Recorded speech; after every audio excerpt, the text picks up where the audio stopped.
ఒకప్పుడు రోడ్లపై రయ్యమంటూ దూసుకెళ్లిన Java bike మళ్ళీ వచ్చింది. 1920 నుంచి 1996 వరకు కుర్రకారుకు క్రేజీ బైక్గా అట్రాక్ట్ చేసింది.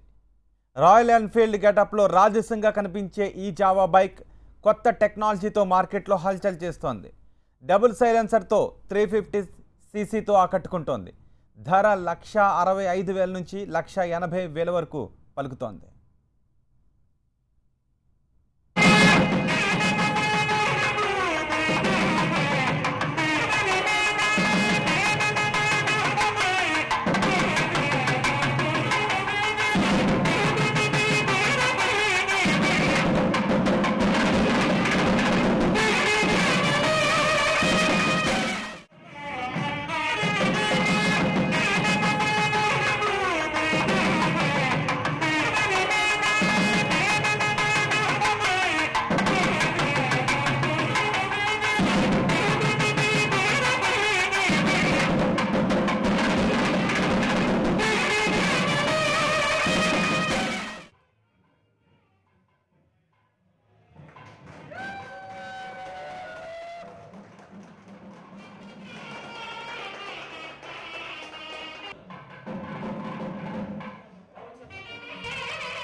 The love of the customers, Java clubs, and the customers which has made us come back to India. So this is all the love of the customer which has made us come back.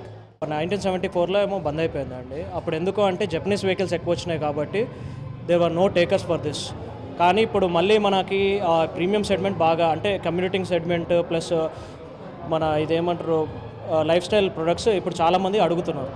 ఇప్పుడు ఆ బ్రాండ్లో ఎవరికి పోటీ లేదనమాట. Java and ఎస్డీకి చాలా పాతకాలం నుంచి మన ఫాలోవర్స్, దాని రిజిడ్నెస్ ఎక్కువ శాతం చాలామంది నడిపేటోళ్ళు.